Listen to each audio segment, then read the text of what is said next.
Hey guys, I am Nitin Kumar Singh. I hope you all are doing great. आज है 7 मई। The Hindu के important article और न्यूज़ एनालिसिस कर रहे हैं। पहला टॉपिक जो रहेगा वो रहेगा हमारा सिविल डिफेंस एक्ट के बारे में, जो कि 1968 का एक्ट है। ये एक्ट 3 कैटेगरीज में डिफरेंट डिस्ट्रिक्ट्स को डिवाइड करता है। क्यों इन डिस्ट्रिक्ट्स को डिवाइड किया गया है और ये एक्ट का नीड क्यों पड़ा? जब भी वॉर लाइक सिचुएशन होता है तो उस दौरान उस वॉर से पहले कुछ ड्रिल कराई जाती है। ड्रिल मतलब प्रैक्टिस कराते हैं कि कहीं वॉर जैसा सिचुएशन हुआ तो उस दौरान आप लोग क्या करोगे। ठीक है, तो वो 7 मई को कंडक्ट कराया जा रहा है। क्या इंडिया इसे सक्सेसफुली कंडक्ट करा पाएगी? हमारा जो पास्ट हिस्ट्री है उससे इसको कनेक्ट करके देखा जाएगा। दूसरा जो टॉपिक होगा उसमें हम लोग डील करेंगे कि आज की डेट में 80% जो इंडिया के रिवर है उसमें एंटीबायोटिक पॉल्यूशन देखने के लिए मिल रहा है। इसके पीछे का रीज़न क्या है और ये कैसे हमारे हेल्थ के ऊपर इम्पैक्ट डाल सकता है, तो डिटेल मैनर में इन 2 टॉपिक्स को हम लोग समझेंगे। आइए स्टार्ट करते हैं। ये आर्टिकल बेसिकली डील कर रहा है कि इंडिया में 7 मई को एक मास लेवल पे हम लोग ड्रिल करने वाले हैं। ये ड्रिल रहेगा कि वॉर लाइक सिचुएशन में हमको आपको एज अ सिविलियन क्या क्या स्टेप्स लेना चाहिए, किन नॉर्म्स को फॉलो करना चाहिए। ये डिसीज़न आया है पहलगाम में जो अटैक हुआ हम लोगों के ऊपर। तो पाकिस्तान और इंडिया का रिलेशंस आज के डेट में वॉर की तरफ जा रहा है। अगर कल को वॉर होता है तो हम लोगों को क्या स्टेप्स लेना चाहिए उसकी एक तरीके से ट्रेनिंग है। तो ये 244 डिस्ट्रिक्ट्स में ये मॉक ड्रिल चलेगा। ठीक है, इंडिया में पिछले 50 सालों में इस टाइप का और इतने लार्ज स्केल में ऐसा ड्रिल कहीं नहीं हुआ था। क्या इंडिया इसके लिए तैयार है? हमने बहुत सारे ऐसे मास लेवल पे है ना कई सारे एक्टिविटीज़ की है जिससे ये बताया जा सकता है कि हाँ हम लोग ये जो ड्रिल है इसको सक्सेसफुली कंडक्ट करा सकते हैं। जैसे मिशन मोड पे हम लोग ने डिमोनेटाइजेशन किया था, स्वच्छ भारत अभियान, या फिर कोविड-19 जैसा सिचुएशन रहा है। तो हम लोगों ने काफ़ी सक्सेसफुली इन सब चीज़ों को कंडक्ट कराया है इंडिया में। तो माना जा रहा है कि ये ड्रिल भी आराम से हम लोग कंडक्ट करा सकते हैं। बट यहाँ पे कुछ प्रॉब्लम्स भी हैं। इलेक्ट्रिक ग्रिड, इस एक्सरसाइज के दौरान कुछ टाइम के लिए इलेक्ट्रिसिटी को कट किया जाएगा। तो इस दौरान क्या होगा कि जो पावर प्लांट है वहाँ पे इलेक्ट्रिसिटी जनरेट होगा, उससे पावर ग्रिड में पावर को स्टोर किया जाएगा, इलेक्ट्रिसिटी को स्टोर किया जाएगा। तो माना जाता है कि कोविड टाइम पे भी ऐसा ड्रिल हुआ था। कुछ टाइम के लिए पूरा लाइट मतलब कि इलेक्ट्रिसिटी कट कर दी गई थी इंडिया में कुछ देर के लिए। तो उस दौरान हमारा जो पावर ग्रिड था या फिर हम बोल सकते हो इलेक्ट्रिसिटी जो प्लांट था उसके ऊपर इम्पैक्ट पड़ा, बट लार्ज लेवल पे नहीं। इस तरीके के एक्सरसाइज बार बार कंडक्ट कराने से जो हमारा इलेक्ट्रिसिटी ग्रिड है इसके ऊपर बहुत ज़्यादा इम्पैक्ट पड़ता है। और एक ऐसे ही चलता रहा तो एक टाइम में एक मास लेवल पे आपको शटडाउन देखने के लिए मिलेगा इस एक्सरसाइज के कारण। राइटर ये भी कहना चाह रहे हैं। राइटर आखिर में ये कहते हैं कि देखो इंडिया का जो इमेज है आज के डेट में ग्लोबल लेवल पे वो राइजिंग इकोनॉमिक सुपर पावर वाला है, या फिर आप बोल सकते हो कि एक रिस्पॉन्सिबल ग्लोबल लीडर की तरह हम लोग उभर करके मार्केट में सामने आ रहे हैं। तो इस टाइम में हमें वॉर जैसा सिचुएशन क्रिएट नहीं करना चाहिए। हमें कोई ऑल्टरनेटिव डिप्लोमेटिक तरीका निकालना चाहिए। जैसे कि हमने क्या किया था 26/11 मुंबई अटैक हमें और आपको याद है। इस दौरान हमने क्या बोलते ग्लोबल लेवल पे पाकिस्तान के ऊपर प्रेशर क्रिएट किया। बेस्ट एग्जांपल था उस समय FATF, financial action task force. इसने पाकिस्तान को ग्रे लिस्ट में डाल दिया था और बोला जा रहा था कि अगर कोई एक्शन नहीं लेंगे तो उन्हें ब्लैक लिस्ट कर दिया जाएगा। तो पाकिस्तान ने पहले तो मना किया कि ये अटैक के पीछे वो लोगों का हाथ नहीं है, फिर धीरे धीरे करके वो लोगों ने सबूतें भी दी कि हाँ हमारे यहाँ से ही था, यहीं पे ट्रेन हुए थे, तो इंडिया की हेल्प कर रहा था। तो राइटर कहते हैं कि हमें इस तरीके का फिर से प्रेशर क्रिएट करने की ज़रूरत है पाकिस्तान के ऊपर। और जो ये फाइनेंशियल एक्शन टास्क फोर्स है ये जनरली क्या देखता है, मनी लॉन्ड्रिंग को रोकता है, टेरर फाइनेंसिंग को रोकता है। तो प्रीलिम्स के लिए इंपॉर्टेंट हो सकता है। अब ये ड्रिल में क्या क्या इन्वॉल्व है कि ये ड्रिल में क्या क्या होगा क्या, तो यहाँ पे इमेज की हेल्प से हम लोग समझते हैं। आपने मूवीज़ में देखा होगा कि सायरन बजता है, जब भी खतरे का साइन आता है तो सायरन बजता है। अगर एयर स्ट्राइक होता है तो उस दौरान में सायरन बजेगा और लोग वहाँ से भाग करके सेफ लोकेशन की तरफ जाएंगे या फिर बंकर्स में चले जाएंगे। दूसरा है ब्लैकआउट। जो मैंने अभी बताया आपको कि इलेक्ट्रिसिटी शट डाउन की जाएगी कुछ टाइम के लिए। ये क्यों की जाती है? सपोज करो एयर स्ट्राइक होने वाला है, ठीक है, तो वो लोग नीचे देखेंगे कहाँ पे लाइट जल रहा है। सपोज करो कोई एरिया में लाइट जल ही नहीं रही है, पूरा पावर कट है, उनको समझ ही नहीं आएगा यहाँ पे लोग रहते हैं कि नहीं, तो मिसाइल गिरा है कि नहीं, ऐसा सिचुएशन क्रिएट करना है। तो गवर्नमेंट ने बोला है हम तो पावर कट तो करेंगे ही करेंगे, आप लोग क्या करो, सोलर पावर से अगर आप लोग कर रहे हो या फिर सोलर पावर, सॉरी मतलब सोलर पावर का वो नहीं होता, लालटेन हो गया, आजकल तो स्ट्रीट लाइट भी आता है, इन्हें भी ऑफ करके रखो। दूसरा आपके पास इन्वर्टर होगा उसे ऑफ करो, या फिर कोई भी जनरेटर है उन सबको चालू ना करो। इस नॉर्म को पूरी तरह से आपको फॉलो करना है। दूसरा बोला गया है कि पब्लिक ट्रेनिंग पे फोकस किया जाएगा, जैसे सिविलियंस हो गया, स्टूडेंट हो गया, और इस दौरान एनसीसी एनएसएस ये लोग वॉलंटियरली लोगों की हेल्प करेंगे कि ऐसे सिचुएशन हुआ तो कैसे सर्वाइव करना है और क्या क्या प्रोटोकॉल्स को फॉलो करना है। फिर बात की जा रही है कंट्रोल रूम बनाया जाएगा एक्टिवेशन के लिए, मतलब इस दौरान जो हॉटलाइंस हो गए, रेडियो लिंक्स हो गए, वो एयरफोर्स यूज़ कर सके प्रॉपर मैनर में और कोई इसको यूज़ ना कर सके, या फिर इन लोगों के जब वॉर टाइम सिचुएशन होगा, जब एयरफोर्स कम्युनिकेट कर रही होगी रेडियो से, तो इनका ग्लिच ना आए, तो ऐसा सिचुएशन ना हो उस समय, तो इसका भी एक तरीके से ट्रेनिंग किया जाएगा उस दौरान। बंकर्स मैंने बताया है कि मिसाइल गिरता है तो एक बंकर्स तैयार की जाती है, ठीक है। एक तरीके से आप देख लो, ज़्यादातर ज़मीन के अंदर हुआ करता था, आजकल तो सीमेंट का एकदम मजबूत अच्छी तरीके से बनाया गया बेस भी तैयार कर दिया गया है, तो इसके अंदर लोगों को सेफली डाला जाता है, इनके ऊपर बम गिरे तो अंदर लोग सेफली रह सके, उनको कोई भी इम्पैक्ट ना पड़े। वार्डन और सर्विसेज, मतलब कि जैसे कि कुछ ट्रेन प्रोफेशनल्स हो गए, वार्डन का मतलब हो गया जब कोई मिसाइल कहीं बिल्डिंग पे गिरा तो वहाँ पे लोग बचे हैं कि नहीं, तो एक प्रोफेशनल लोग जाएंगे, उनके साथ ट्रेन डॉग्स हो गए, तो उन लोगों को भी यहाँ पर इस जो ड्रिल है उनको भी पार्टिसिपेट करना है प्रॉपर वे में, फायर डिपार्टमेंट को भी पार्टिसिपेट करना है इसके अंदर, तो ये ड्रिल के अंदर ये सब चीज़ें एक्टिविटीज़ की जाएगी। अब बात करते हैं ये सिविल डिफेंस डिस्ट्रिक्ट्स होता क्या है, इसको प्रॉपर मैनर में समझते हैं। देखो इंडिया में आज के डेट में ये मिनिस्ट्री ऑफ होम अफेयर्स ने 2010 में ऐसे 259 डिस्ट्रिक्ट्स को बताया कि वॉर लाइक सिचुएशन होगा तो हम इनको 3 कैटेगरीज में डाल देंगे, ठीक है। पहला कैटेगरी में जो बहुत ज़्यादा खतरे में है, दूसरा मिड, तीसरा उससे कम खतरे में। इसे डिसाइड कैसे किया जाएगा, वो एरिया जो कि बॉर्डर के क्लोज में है, ठीक है, बहुत बॉर्डर के पास में है, या फिर स्ट्रैटेजिक लोकेशंस हो गई इंडिया की, जैसे कहीं पे पावर प्लांट हो गया, न्यूक्लियर प्लांट हो गया हमारा, या फिर डैम्स हो गए, ठीक है। और क्या हो सकता है, गवर्नमेंट की बिल्डिंग हो गई, गवर्नमेंट की बिल्डिंग है इंपॉर्टेंट, डिफेंस बिल्डिंग्स हो गई, ठीक है, या फिर डिफेंस कॉलोनी हो गई, उन सबको सेव किया जाएगा, ठीक है। तो इस तरीके से इनको कैटेगरीज में डिवाइड किया गया। पहले कैटेगरी में 13 डिस्ट्रिक्ट्स हैं, एग्जाम्पल के तौर पे मुंबई, सूरत, चेन्नई। दूसरे कैटेगरीज में मिड लेवल पे जिनको खतरा है उनको रखा गया है, इसमें 201 डिस्ट्रिक्ट्स हैं। आखिरी में 45 डिस्ट्रिक्ट्स को रखा गया है जिनके ऊपर कम खतरा रहेगा। इन डिस्ट्रिक्ट्स की बात जो कर रहा हूँ, सबसे ज़्यादा स्टेट्स ऐसे वो स्टेट्स जिनकी ज़्यादा डिस्ट्रिक्ट्स इन कैटेगरीज में है, वो स्टेट हो गया West Bengal, then Rajasthan, Assam, Punjab, then Jammu and Kashmir. ये डिस्ट्रिक्ट्स इन स्टेट के डिस्ट्रिक्ट्स ज़्यादा है इस कैटेगरीज में, ठीक है। तो ये मेजर जो स्टेट्स हैं इनके नाम आप याद रखिएगा। हमें इसे गवर्न करने के लिए हमारे पास एक एक्ट है, सिविल डिफेंस एक्ट 1968। इसके अंदर कुछ पावर्स दी गई है। इस दौरान गवर्नमेंट के पास पावर है कि जो मूवमेंट है उसको रिस्ट्रिक्ट किया जा सकता है। गवर्नमेंट बोल सकती है कि आप अपने घर में बैठे, जैसे कि कोविड टाइम में बोला गया था कि कर्फ्यू लगा दी जा सकती है, और रोड और पोर्ट्स को भी क्लोज किया जा सकता है। आप किसी को भी अरेस्ट कर सकते हो या डिटेंशन में डाल सकते हो विदाउट कोई लीगल या फिर वारंट लेके जाने की ज़रूरत नहीं है।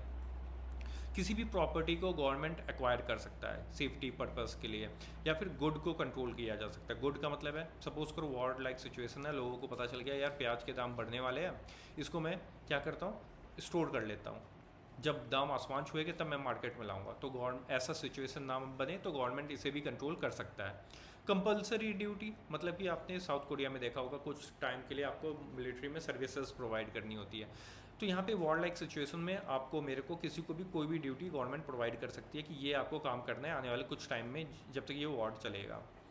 और गवर्नमेंट क्या कर सकता है, सेंसर से ला सकता है मीडिया पे या फिर कम्युनिकेशन पे कि मीडिया लाइव टेलीकास्ट ना करे, कि हमारी जो मिलिट्री बेस है एक जगह से दूसरी जगह जा रही है, ऐसा सिचुएशन ना बने, तो उनको भी बैन किया जा सकता है इस दौरान वॉर लाइक सिचुएशन में। अब जब ये ड्रिल चल रहा होगा तो क्या क्या इम्पैक्ट मेरे को और आपको फेस करना होगा, प्रॉब्लम्स, उसके बारे में बात करते हैं। पावर कट होगी कुछ टाइम के लिए, चलता है, या थोड़ी देर में आधा घंटे के लिए किसको क्या ही प्रॉब्लम होगा। ट्रैफिक हॉल्ट हो सकता है कुछ टाइम के लिए, ट्रैफिक को रोक दिया जाएगा, जहाँ पे जो गाड़ी है वहीं पे रहेगी और उसमें से लोगों को बोला जाएगा भाग करके आप सेफ लोकेशन पे जाए, ठीक है। जो इवैक्यूएशन प्रोसेस किया जा सकता है, मतलब जो बॉर्डर एरियाज़ में जो लोग हैं, गांव हैं, वहाँ से लोगों को बंकर्स में या फिर सेफ लोकेशन में शिफ्ट किया जा सकता है एज अ ट्रेनिंग, ये ड्रिल के लिए। और सिविल एज अ मैं आप जो भी सिविलियंस है या फिर स्टूडेंट है या फिर कोई भी वॉलंटियर है, उन सबको कुछ ना कुछ ड्यूटीज़ दी जा सकती है, ठीक है। ऐसे सिचुएशन बनाई जा सकती है ड्रिल के दौरान। हिस्टोरिकल कॉन्टेक्स्ट देखते हैं कि इंडिया ने इससे पहले कितने सारे ड्रिल हमने और किया है अपनी हिस्ट्री में। फर्स्ट टाइम ब्रिटिश रूल के दौरान वर्ल्ड वॉर 2 में हम लोगों ने थोड़ा बहुत किया था। वो जब हम लोग इंडिपेंडेंट हुए, जब आज़ाद हुए हम लोग, उसके बाद 1962 में चाइना वॉर के दौरान, 1965 पाकिस्तान वॉर के दौरान, इसी के बाद हमें पता चल गया था कि हमें ऐसा कुछ सिविल डिफेंस एक्ट लेके आने की ज़रूरत है। तो 1968 में हमने वो एक्ट लाया। तो फुल फ्लैज 1971 इंडो पाक वॉर के दौरान हमने फुल्ली इस गाइडलाइन को फॉलो किया है, फर्स्ट टाइम एकदम प्रॉपर मैनर में। फिर 1985 में इसमें कुछ चीज़ें ऐड भी की गई है। 1985 में हमने न्यूक्लियर और नेचुरल डिजास्टर को भी इसके अंदर ऐड कर दिया गया इस ड्रिल के अंदर। और ये ऐसा नहीं है कि बना दिया गया, इसमें अब ऐड नहीं किया जा सकता। सपोज़ करो कोई न्यूक्लियर पावर प्लांट बनाया गया किसी स्टेट में, तो उस स्टेट को भी इसके अंदर ऐड किया जा सकता है। तो टाइम टू टाइम अपडेट्स भी इसमें होते रहते हैं। अब ग्लोबल लेवल की बात कर लेते हैं। देखो वर्ल्ड वॉर 2 और 3 के दौरान कुछ स्टेट्स थे जो अपनी कंट्रीज़ में ये drill time to time conduct कर रहे थे। और मेजर कंट्रीज़ कौन सी थी? ऑब्वियस सी बात है, UK, US, Germany, Japan. Cold war के दौरान इस ड्रिल के अंदर न्यूक्लियर को, ऑब्वियस ही बात थी, न्यूक्लियर कंट्रीज़ बन रहे थे तो न्यूक्लियर वॉर होने का खतरा था। तो कुछ ड्रिल्स कंडक्ट कराए गए थे उस समय भी, और शेल्टर सिस्टम्स को भी इंक्लूड कर दिया गया कि इस दौरान आपको कौन से शेल्टर्स में जाके छुप जाना चाहिए या फिर बंकर्स में छुपना चाहिए। मॉडर्न एरा की बात की जाए, आज के टाइम में कई सारी कंट्रीज़ ने इसके अंदर नेचुरल डिजास्टर या फिर टेरर, जो भी टेररिस्ट अटैक्स होते हैं, जैसे किसी मॉल पे हो गया, तो उस दौरान क्या करना है।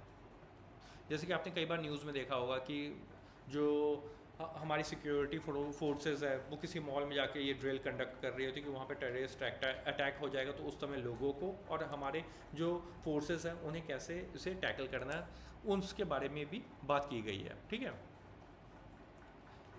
रिसेंट एग्जांपल्स देख लेते हैं। साउथ कोरिया 2023 में साउथ कोरिया ने भी ऐसा कंडक्ट कराया था, क्योंकि नॉर्थ कोरिया ने मिसाइल टेस्ट की थी, तो उस दौरान इन्होंने ये ड्रिल कंडक्ट कराया था। यूक्रेन, जब रसिया ने उनके ऊपर अटैक नहीं किया तो उससे पहले ये ड्रिल वहाँ पर टाइम टू टाइम कंडक्ट कराई गई थी। तो ये पूरा था, मेरे ख्याल से prelims point of view mains में भी आएगा, तो आप इसे ईजिली कर पाओगे। इसे आप जीएस पेपर 2 से कनेक्ट कर सकते हो। नेक्स्ट एडिटोरियल की तरफ देखते हैं हम लोग।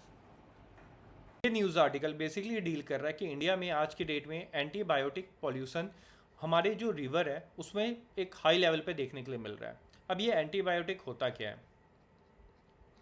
एंटीबायोटिक समझिए एक टाइप की मेडिसिन होती है जो कि जब आपको कोई बैक्टीरिया या फिर इन्फेक्शन से लड़ना होता है तब आप ये कंज्यूम करते हो। तो ये आर्टिकल बता रहा है वो एंटीबायोटिक आज के डेट में रिवर में है। एक अभी हाल ही में एक रिसर्च पब्लिश हुआ है, नेशनल एकेडमी ऑफ साइंस 2025 में ये रिपोर्ट पब्लिश हुआ है। उसके अकॉर्डिंग इंडिया में जो रिवर है उसमें 80% एंटीबायोटिक पॉल्यूशन देखने के लिए मिल रहा है। मतलब इंडिया में अगर 100 रिवर्स है तो उसमें 80 रिवर में आपको एंटीबायोटिक पॉल्यूशन देखने के लिए मिल रहा है, जो कि इन्वायरमेंट और हेल्थ के ऊपर इसका इम्पैक्ट पड़ता है हमारे और आपके में। सिर्फ और ये इंडिया की कहानी नहीं है, नाइजीरिया, इथोपिया, वियतनाम, पाकिस्तान ये सिमिलर प्रॉब्लम को फेस कर रहा है आज के डेट में। आज की डेट में जो इंडिया में अगर बात करूं तो 315 मिलियन लोग हैं जो इससे डायरेक्टली या इनडायरेक्टली अफेक्ट हो रहे हैं इस एंटीबायोटिक कंटेमिनेटेड रिवर वाटर से। अब ये कैसे रिवर तक कैसे पहुंच जा रहा है हमारे? उसके पीछे का मेन रीज़न है जो एंटीबायोटिक आप और हम कंज्यूम करते हैं, ये फुल्ली हम लोग अपने बॉडी में उसे ब्रेक डाउन नहीं कर पाते हैं। मतलब माना जाता है कि अप्रॉक्स 30 से 90% जो एंटीबायोटिक होती है हमारी बॉडी में वो ब्रेक डाउन नहीं होती है और एज अ वेस्ट हमारे बॉडी से वो निकल जाती है, और वो जा करके क्या होता है, रिवर में मिल जाता है या फिर हमारे इन्वायरमेंट में मिल जाता है। ठीक है, और इसके पीछे का मेन रीज़न ये भी है कि जो वेस्ट वाटर ट्रीटमेंट है, जो फैसिलिटीज़ इंडिया में देखने के लिए मिल रही है, वो उतना अच्छा नहीं है कि ये जो एंटीबायोटिक है इसको रिमूव कर सके या फिर इसको फिल्टर कर सके। आज की डेट में जो ये हम लोग एंटीबायोटिक की बात कर रहे हैं, ये पॉल्यूशन वाटर में मिलता है, और वाटर में मिलने के बाद हमारी बॉडी में वापस या फिर डायरेक्टली इनडायरेक्टली हम लोग उसे कंज्यूम कर लेते हैं, और कल को हमारे बॉडी में ड्रग रेजिस्टेंस बैक्टीरिया आ जाती है। इसी को हम लोग AMR एंटी माइक्रोबियल रेजिस्टेंस भी बोलते हैं। प्रीलिम्स पॉइंट ऑफ व्यू से इंपॉर्टेंट हो जाता है। अब ये एंटी माइक्रोबियल रेजिस्टेंस होता क्या है, आपको कोई फीवर हुआ, ठीक है, आपको फीवर हुआ, आप एक पर्टिकुलर मेडिसिन कंज्यूम कर लेते हो, ठीक है, वो जो भी आपको फीवर था वो चला जाता है, ठीक है, बट एक लेवल से ज़्यादा आप ये मेडिसिन का यूज़ करोगे तो जो आपके बॉडी में जो भी बैक्टीरिया होगा एक टाइम के बाद उस मेडिसिन के खिलाफ लड़ना स्टार्ट कर देगा। मतलब अब उस मेडिसिन का आपकी बॉडी पे कोई असर नहीं रहेगा, क्यों? क्योंकि आपने उसको एक अमाउंट से ज़्यादा कंज्यूम करना स्टार्ट कर दिया। अब जो बैक्टीरिया आपके बॉडी के अंदर है वो इन्वायरमेंट के साथ ग्रो कर लिया है, मतलब अब वो जो मेडिसिन आप कंज्यूम करोगे उसके ऊपर कोई इम्पैक्ट नहीं पड़ेगा बैक्टीरिया का, तो वो क्या बन जाता है, एंटी माइक्रोबियल रेजिस्टेंस उसे हम लोग कहते हैं। ठीक है, अब उन एरियाज़ में जहाँ पे डॉक्टर, जैसे कि हम लोग जाते हैं तो डॉक्टर लिख के नहीं देता है प्रिस्क्रिप्शन की ये मेडिसिन आपको चाहिए, ठीक है, उन एरियाज़ में जहाँ पे प्रिस्क्रिप्शन के विदाउट प्रिस्क्रिप्शन जो आप मेडिकल स्टोर पे जाते हो वो लोग आपको दवाइयाँ दे देते हैं कि हाँ हाँ आपको फीवर है आप ये वाला दवाई खाइए, ठीक है, आपको ये हुआ है, आपको मतलब जो भी बैक्टीरिया लगा है आप ये वाला मेडिसिन खा लीजिए। इन एरियाज़ में आपको एंटीबायोटिक रिवर्स में या फिर आसपास एरिया में देखने के लिए ज़्यादा मिलता है। ग्लोबल लेवल की बात करूं तो एंटीबायोटिक कंजम्पशन जो इंक्रीज़ हुआ है वो 65% है लास्ट 15 ईयर में। लास्ट 15 ईयर कहाँ से, 2000 से 2015 के बीच में जो एंटीबायोटिक कंजम्पशन है वो 65% इंक्रीज़ हुआ है। सॉरी, अब ये देखिए ये 2015 तक का है, उसके बाद आया था कोविड। इस टाइम पे लोगों ने खूब मेडिसिन कंज्यूम किया, थोड़ी सी भी खांसी आ रही थी लोग अपने आसपास के जो भी स्टोर थे, मेडिकल शॉप्स थे, वहाँ से कोई ना कोई मेडिसिन कंज्यूम कर रहे थे। तो मान सकते हो आप और मैं कि इसका जो फिगर है वो और भी इंक्रीज हो सकता है। अब इसका हेल्थ के ऊपर क्या इम्पैक्ट पड़ सकता है, AMR एंटी माइक्रोबियल रेजिस्टेंस, इसके कारण आज की डेट में 5 मिलियन लोगों की डेथ हुई थी 2019 तक का ये रिपोर्ट है। उसके बाद कोविड, प्रॉपर फिगर किसी के पास नहीं है, ठीक है। उसके साथ साथ इकोलॉजिकल डैमेज देखने के लिए मिल रहा है। इकोलॉजिकल डैमेज मतलब रिवर में एंटीबायोटिक चला गया, ठीक है, वहाँ पे जो मेल फेस होते हैं उनके अंदर कुछ चेंजेस आई है, मतलब उनके अंदर फीमेल कैरेक्टरिस्टिक्स डेवलप होने लगी है। अब वो लोग एग प्रोडक्शन कर रहे हैं या फिर फीमेल जो रिप्रोडक्शन टिश्यूज़ होते हैं उनके बॉडी में ग्रो करने लगा है। ये प्रॉब्लम्स देखने के लिए मिल रही हैं। और गवर्नमेंट की जो पॉलिसीज़ है उसमें भी कई सारे गैप्स देखने के लिए मिल रहे हैं। पहला तो ये है कि जो नेशनल एक्शन प्लान AMR के लिए था वो 2017 में लॉन्च किया गया था। उसके बाद कोविड आई, बार बार मैं कोविड का एग्जांपल इसलिए देता हूँ क्योंकि इसके बाद मेजर चेंजेस होनी चाहिए थी, गवर्नमेंट ने इसमें कोई अपडेट नहीं किया है। एक ड्राफ्ट बनाया गया था 2020 में, एंटीबायोटिक रेसिड्यूज इन फार्मास्यूटिकल्स, ये फार्मास्यूटिकल इंडस्ट्रीज़ थे उनके खिलाफ ये लाया गया था कि जो वेस्ट मैनेजमेंट है उससे रिलेटेड था, बट एक ये ड्राफ्ट बन के रह गया, ठीक है। उसके बाद कोई नया अपडेट इसमें हुआ नहीं है अभी तक। मैंने अभी जैसे बताया था जो ये पॉल्यूशन के सोर्सेज कहाँ कहाँ से आ रहे हैं, सीवेज, देखो कई सारे सीवेज है जो वेस्ट वाटर होता है उनको ट्रीट करता है, बट कई चीज़ें विदाउट ट्रीटेड उसे रिवर में जाने देते हैं, ठीक है, उस वेस्ट को। तो अर्बन एरियाज स्पेशली जहाँ पे जो पॉपुलेशन है वो काफ़ी ज़्यादा है, एग्जांपल के तौर पे दिल्ली और चेन्नई, इन एरियाज़ में ये जो एंटीबायोटिक पॉल्यूशन है रिवर में ये ज़्यादा देखा गया है। और रही कई कसर जो फार्मास्यूटिकल मैन्युफैक्चरिंग इंडस्ट्रीज़ होती है वो अपना वेस्ट जो भी एंटीबायोटिक वेस्ट होता है वो रिवर में सीधे डंप कर देता है या फिर इन्वायरमेंट में सीधे डंप करता है। ये इन स्टेट्स का एग्जांपल आप हिमाचल प्रदेश, तेलंगाना, आंध्र प्रदेश बोल सकते हो। की रिवर्स जहाँ पे ये जो एंटीबायोटिक पॉल्यूशन है वो ज़्यादा देखने के लिए मिला है वो है यमुना दिल्ली में, गोमती लखनऊ में, और जू आरी ये गोवा में आपको देखने के लिए मिलेगा। ठीक है, ये टाइप्स लिखे हुए हैं। ठीक है, ऑफ लॉक सासेन, ये सब एक तरीके एंटीबायोटिक की है। ठीक है, साइंटिफिक नेम है इनका। और गवर्नमेंट ने भी एक लिमिट लगा रखा है कि ये जो एंटीबायोटिक का लेवल होना चाहिए इन्वायरमेंट में, उससे 2 से 5% टाइम ज़्यादा हमें देखने के लिए मिल रहा है इन रिवर्स में। ठीक है, तो ये जो फिगर है यूनियन मिनिस्ट्री ऑफ इन्वायरमेंट ने बताया था। अब वे फॉरवर्ड क्या होना चाहिए? पहला तो जो वेस्ट वाटर मैनेजमेंट है उसे इम्प्रूव करने की ज़रूरत है। जो हमारे सीवेज ट्रीटमेंट प्लांट्स हैं उनको अपग्रेड करने की ज़रूरत है आज की डेट में। रेगुलर अपडेट्स की ज़रूरत है, मतलब कि जो एंटीबायोटिक यूज़ हो रहा है हमारे आपके एरियाज़ में, ठीक है, क्या उनका लेवल ज़्यादा लेवल में तो यूज़ नहीं कर रहे इन एरियाज़ में। अब आपको और मेरे को कैसे मालूम पड़ेगा या फिर गवर्नमेंट को कैसे मालूम पड़ेगा किन एरियाज़ में इनका ज़्यादा कंजम्पशन हो रहा है? तो उसके लिए आपको मॉनिटर और डेटा कलेक्ट करने की ज़रूरत है। ठीक है, तो प्रॉपर सर्विलेंस लाना पड़ेगा। गवर्नमेंट को टाइम टू टाइम यहाँ के जो आसपास के सीवेज है या फिर रिवर है वहाँ पे चेक करने की ज़रूरत है। और अभी मैंने जैसे इंडस्ट्रीज़ की बात की है, उनको भी अपना जो वेस्ट होता है उसको प्रॉपर मैनेज कैसे किया जा सके, या फिर जो पोल्यूटेंट है उसको कैसे डंप करना है, इससे रिलेटेड नॉर्म्स भी गवर्नमेंट को लेके आना चाहिए। पब्लिक प्रोग्राम्स हम लोग लॉन्च कर सकते हैं, जैसे कि take back initiative. Take back initiative मतलब है कि आपने सपोज करो कोई एंटीबायोटिक ली, ठीक है, अब उसका नीड नहीं है आपको, तो गवर्नमेंट ऐसा कोई स्कीम लेके आए कि ये वापस हो सके। ठीक है, गवर्नमेंट को या फिर ऐसी डंपिंग एरियाज़ बनाया जा सके कि लोग आकर के अपनी जो फालतू के मेडिसिन है वो वहाँ पर दे सकें। ठीक है, कि वो इन्वायरमेंट में या फिर कहीं वाटर में जाके मिक्स ना हो। इस तरीके के इनिशिएटिव गवर्नमेंट ला सकता है। ये पूरा न्यूज़ आर्टिकल था।